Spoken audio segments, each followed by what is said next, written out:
Welcome back to the Medina podcast, ladies and gentlemen. It is your host, Chris Medina.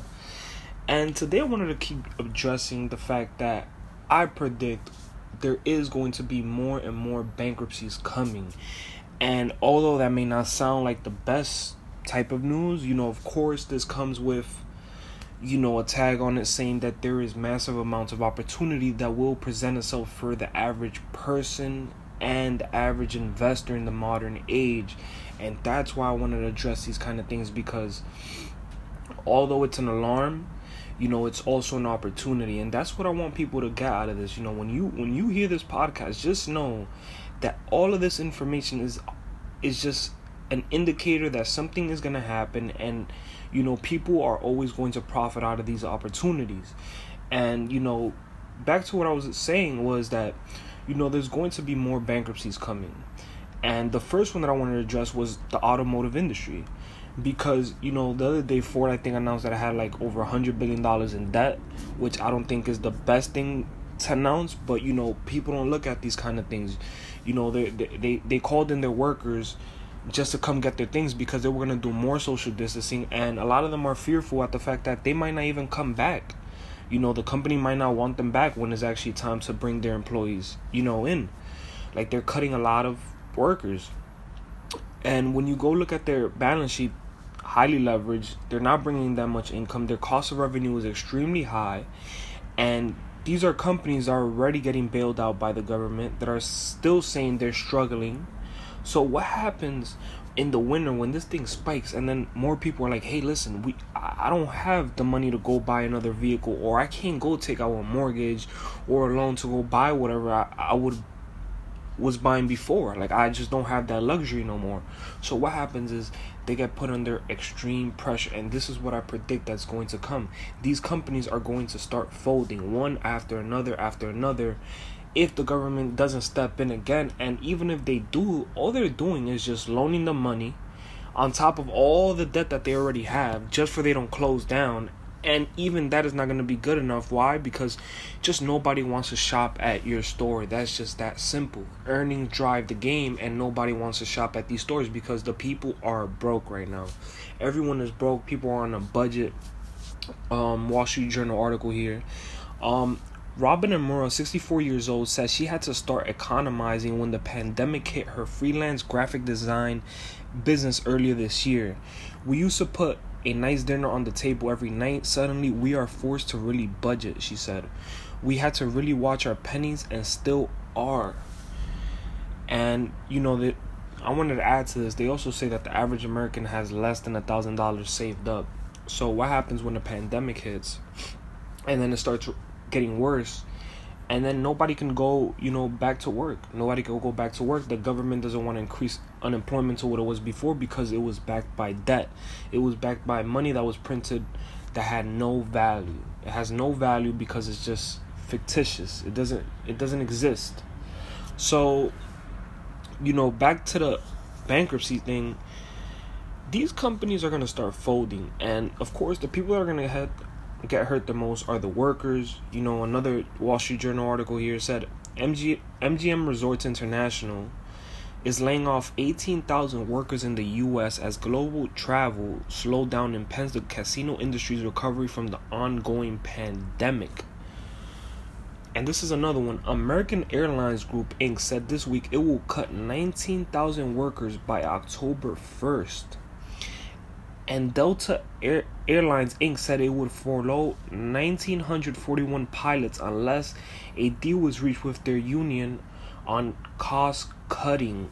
And that's what I'm trying to tell you guys. These companies are just letting people go, just on a massive scale, because the real reason behind this is not that it's not their earnings, because even if you have a little bit of earnings and or let's just say your earnings were cut by like 80 or 90%, you're still good. Like, all right, we might just have to close down for a bit, but we'll be back.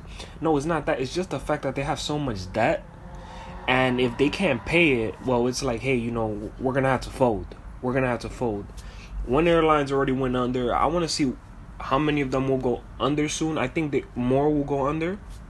And what's going to happen is, and this is where the opportunities come, is that their share prices will get decimated.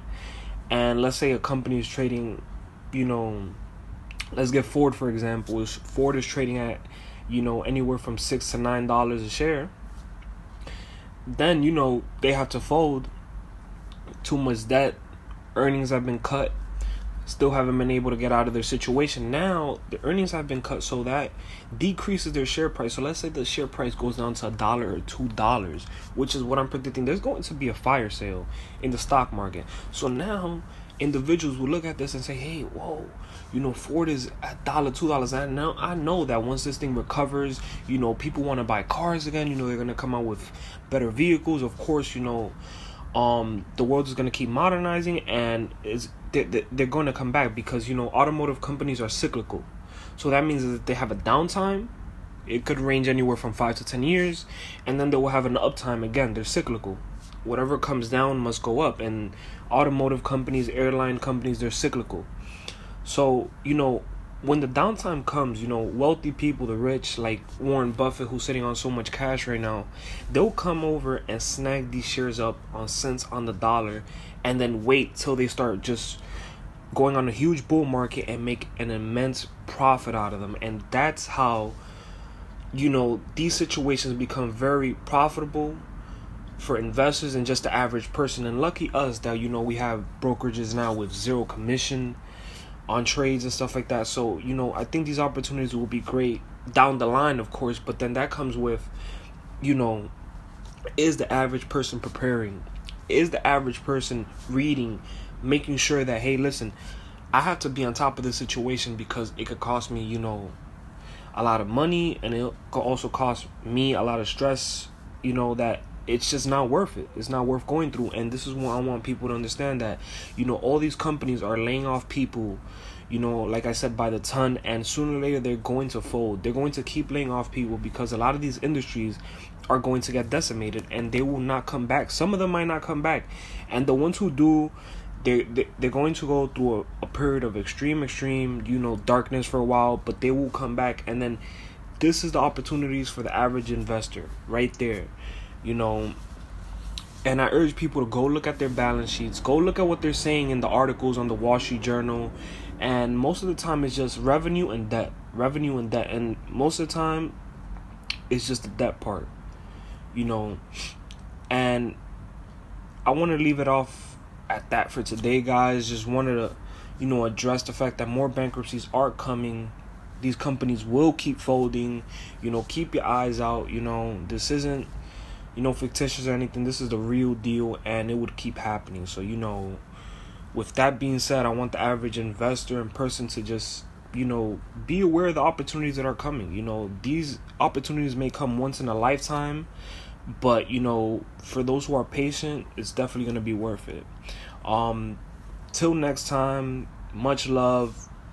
If anybody wants to see the podcast on Anchor, Spotify, it's in the link below. And thank you.